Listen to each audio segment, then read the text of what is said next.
Bueno, después de aquella panorámica que hicimos de la vida de Leonardo Castellani, vamos a entrar ahora un poco más en materia. Digo un poco más porque todavía no es efectivamente el Apocalipsis, sino vamos a aprovechar algo que lo encontré como muy útil. La cuarta edición del Apocalipsis de San Juan, traducido y comentado por el padre Castellani, es prologada por el padre Alfredo Sáenz, muy conocido, un jesuita muy conocido. En su prólogo dice el padre Sáenz, y vamos a aprovecharlo porque, ¿por qué lo quiero hacer? Porque nos va a dar un panorama global de todo lo que ha ido aconteciendo, ¿no? Sobre el tema de la redacción, de todo. Entonces eso nos va a ayudar mucho, porque vamos para volver.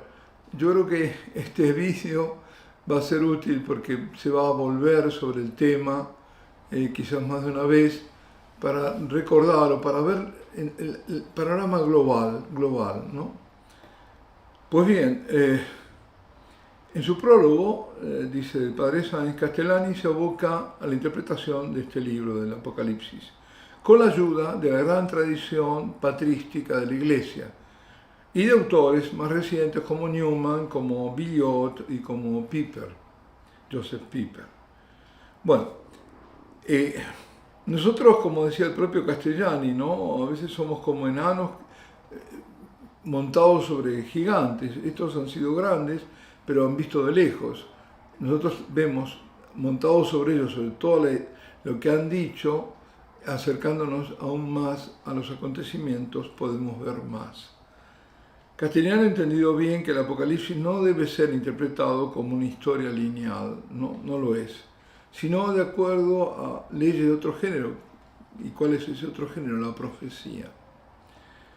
Los diversos septenarios, hay varios septenarios, por ejemplo, 7 tubas, comúnmente los llamamos las 7 trompetas, donde recorre las sucesivas herejías que se fueron manifestando en la Iglesia, hasta la última. Luego hay 7 sellos que describe la curva del progreso y la decadencia del cristianismo. Y después hay 7 redomas o fialas, comúnmente las llamamos copas. Preanuncia las calamidades de los tiempos postreros, los castigos de Dios a la gran apostasía. Y sigue un método de recapitulación, es decir, va adelante, llega un punto que no sigue linealmente, sino que se detiene, que es la parusía, y vuelve hacia atrás. Es decir, diríamos que son como espirales más que una línea recta. La marcha no es recta. Castellani no pretende encontrar un significado alegórico en cada uno de los pormenores, sino ve el conjunto. Apunta siempre a la imagen total. Es la interpretación tipológica, ¿no? La misma que empleó el vidente, es decir, que emplea San Juan, al describir la última persecución a la luz de la primera. Es decir, la última es el antitipo está prefigurado en un tipo que es la primera persecución. Lo importante es destacar que el Apocalipsis no es un libro común cualquiera, es un libro profético, totalmente, fundamentalmente profético. Y esto lo afirma el propio San Juan en el título, y también es el curso del libro hasta el final. Una gran profecía que, al decir de San Agustín, abarca todo el tiempo de la Iglesia, desde la ascensión de Cristo, en que un ángel anuncia a los discípulos que ese Cristo que ven partir volverá. Todo está siempre apuntando a la segunda venida, con el acento puesto justamente en el término, en esa parusía. El mensaje de las 7 iglesias se dirige, más allá de esas 7 iglesias que nombra, se dirige a la iglesia que se despliega en las 7 épocas de la historia del cristianismo. Es decir, esto es una clave de lectura muy importante, porque ahí vamos viendo que esas 7 iglesias, en realidad, además de dirigirse a esas 7, son 7 momentos históricos de la Iglesia Universal. Nosotros afirmamos que el Mesías ha venido, esa es nuestra fe, que ya vino, contra lo que afirman los judíos, que lo esperan. Pero nosotros decimos que las profecías mesiánicas ya se cumplieron, no todas, sino en la primera parte. Y que hay también afirmamos que hay otra parte de profecía mesiánica que tienen que aún realizarse, y aún más espléndidamente que las primeras. Es decir, el que vino es el que vendrá, el ergómenos, un término griego, el que vendrá. Este libro formidable que es el Apocalipsis describe como una polifonía lo que sucede en la tierra y lo que también sucede o acaece en el cielo. Las visiones del águila, de Patmos, es decir, de San Juan, se desarrollan alternativamente en la tierra y en el cielo. Por ejemplo, la visión del trono de Dios abre el texto del Apocalipsis, le confiere un marco litúrgico y lo clausura en la última visión de la Jerusalén celestial. Entre tanto, los hombres nos debatimos en el drama de la historia. Claro, el libro es de difícil inteligencia, de interpretación, por cierto. Sin embargo, según observa Castellani, cosas que para los antiguos resultaban inimaginables, que parecían, lo tomaban como alegórico, que era imposible, hoy se han vuelto posibles. Pensemos, está escrito hace 2000 años y se habla de hacer llover fuego del cielo sobre los enemigos, y eso es posible. Pensemos en bombardeos, en misiles que lancen, o el ver y oír hablar a la imagen de la fiera en todo el mundo, con la televisión, en todos los sistemas telemáticos. Eso es posible. O un ejército de 200 millones, decían, es imposible, 200 millones. Hoy sí. No sé cuánto tendrán los chinos, deben tener 200 o más millones. Y la destrucción también de una gran urbe por el fuego en una hora. Pensamos en un bombardeo, bombas nucleares, evidentemente queda sepultada en una hora. Así que esto que parecía imposible, que parecía producto de una imaginación muy caliente, una imaginación muy grande, casi al borde a veces de las pesadillas, sin embargo, es posible. El Apocalipsis es un drama impresionante, además de ser profecía, de esta lucha inacabable entre el bien y el mal. El padre Castellani lo presenta con toda la inteligencia y la inspiración del teólogo y del poeta, que es a la vez. Y para, comprensión de esto, de este drama, veamos las personas que entran en juego. Ante todo, Cristo, el Señor de la historia. Porque no es otro que el Señor, el Kyrios, el Cordero, quien abre el libro sellado. Ese libro está sellado, el único que tiene el poder de abrirlo es Él, porque es el Señor de la historia. Y manifiesta así su dominio plenario sobre todos los acontecimientos históricos. Además es el liturgo que preside en el cielo el majestuoso culto. Es una liturgia celestial, donde tenemos los ancianos, los ángeles, los seres vivientes. Y es también el guerrero, montado sobre el caballo blanco, que galopa con su túnica salpicada en la sangre de su martirio victorioso, seguido por los ejércitos de los cielos, también en caballos blancos, y en cuyo muslo está grabado su nombre, Rey de Reyes, Señor de Señores. Recordemos que esto de Rey de Reyes, Señor de Señores, es la forma superlativa que viene del idioma hebreo, ¿no? No tiene el superlativo, Señor de Señores, es que no hay un Señor más grande que Él, ni un rey de Reyes más grande, más alto que Él, de mayor majestad. Y frente a Él, en este drama, está el dragón, el demonio, el abanderado de la fuerza del mal. Aquel que al comienzo no trepidó en gritar non serviam, si no quiso servir a Dios, la rebelión. Y ahora encabeza la rebelión terminal, frontal, suscitando en la demanda a dos auxiliares. ¿Quiénes son? La fiera del mar, y aparece una fiera o bestia del mar, que será el dominador en el plano político, porque el mar indica eso, el orden temporal, y la bestia o fiera de la tierra, que llevará a cabo la falsificación del cristianismo, que es el pseudo profeta también, el falso profeta, símbolo de la religión. Ambas bestias están en estrecha conexión. Por eso la apostasía es un signo, es el signo de la gran apostasía, porque es la gran rebelión contra Dios. La primera fiera, es decir, la primera bestia que decíamos, la bestia política, es el anticristo. Y vi una fiera o bestia saliendo del mar. Y le dio el dragón su propia fuerza, su propio trono y un gran poder. Los padres vieron en el anticristo a una persona concreta. Así fue, es alguien concreto.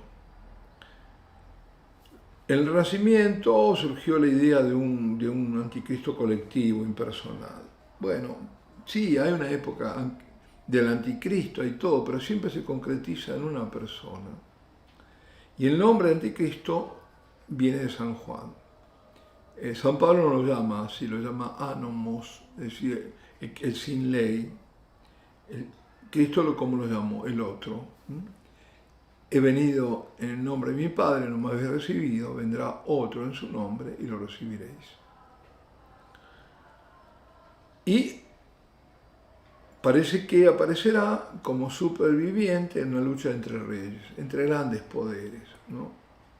Se habla de los 10 cuernos, los cuernos el cuerno es el símbolo de poder, y que será un cuerno undécimo, número 11. Tal será el anticristo. Es decir, están todos los demás, los grandes poderes, es una lucha hegemónica, y aparece el anticristo, que ya está, según se vislumbra en el Apocalipsis y también en el libro de Daniel, la profecía, empezará como un reino pequeño, esto lo dice Daniel, y después logrará el dominio sobre todos los demás, convirtiéndose en otro reino descomunal y diferente de los otros. Y se constituirá así en la cabeza del mundo.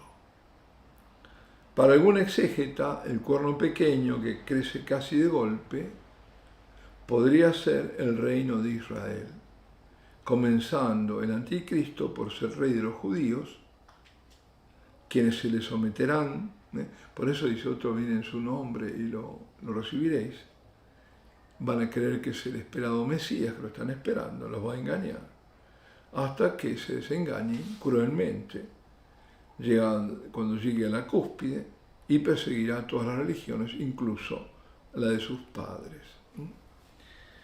Pero hay algo que demorará, dice la entronización total del anticristo. De esto se ha hablado tanto. Hay un obstáculo.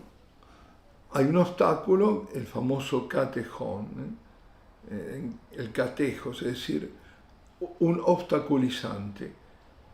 Hasta que dicho catejón no sea quitado del medio, no se va a manifestar el anticristo, el hombre sin ley. Ahora, ¿cuál es el misterioso catejón, el obstáculo? Los padres antiguos pensaron, los padres de la iglesia, que el catejón, en neutro, porque hay un neutro y hay un masculino, en neutro era lo obstaculizante, aquello que obstaculizaba la manifestación del anticristo, era el imperio romano, con su organización política, su genio jurídico, su ejército disciplinado, impedía el estallido en la iniquidad, lo controlaba, digamos, que siempre está al acecho, ¿no? Y el otro catejos, es decir, el obstaculizante, ya no lo que obstaculiza aquello, sino quien obstaculiza, pensaban que era el emperador. Hoy, diría yo, para mí, esto ya es propio, ¿no?, de mi colección, Pues yo creo que me parece cierto que el catejón neutro es la Iglesia, o que si se quiere el papado, personificado en el papado. Y el catejón masculino es un papa determinado. Para mí me resulta eso, quien ha impedido ha sido la Iglesia, por sobre todas las cosas. Pensemos en la masonería, en todo esto que es lo anticrístico, esa, digamos, condiciones de contorno que son este mundo, esta época, el modernismo en que se vive, y la masonería y todo lo donde está ahí la semilla del anticristo. La Iglesia lo ha obstaculizado siempre, no lo ha impedido. Pero llega un momento, dentro de esa Iglesia hay alguien, un papa, y ese papa es quitado y se manifestará luego el anticristo. Es cierto que por otra parte consideraban al Imperio Romano como el hábitat de la fiera. Es decir, por un lado era el que impedía, y por otro lado también los padres pensaban que era el hábitat de la fiera. Bueno, sí creían que el futuro anticristo restauraría el imperio de Augusto, en cuanto perverso. Y otros veían el imperio, o de lo que él restaba, la garantía de ese orden cristiano. Pues bien, en cambio San León Magno afirmaba que el imperio subsistía en la cristiandad, mejorado. Y también algo parecido pensaba Santo Tomás. Ahora, desaparecido el catejón, bueno, estas son especulaciones, quién puede ser o quién no puede ser. Yo creo que acercándonos, es la Iglesia, era el papado, y luego un papa, otros pensarán otro, es tema especulativo. Ahora, desaparecido el catejón, el anticristo restaurará a su modo el imperio romano, es decir, o la Iglesia. Su realeza universal, su confederación de pueblos, estará calcada sobre la realeza y la universalidad del Imperio Romano. Es la ciudad del hombre de San Agustín, contra la ciudad de Dios. Bien, ahora, Castellani señala el error de aquellos que han querido hacer del anticristo un personaje siniestro. Por cierto que va a ser demoníaco, pero no aparecerá como tal, hará gala de humanidad, de humanismo, se va a fingir virtuoso, claro, es todo mentira, ¿no? Aunque sea cruel, soberbio, aparece como humilde, pero es todo lo contrario. Pero no se manifiesta lo que es.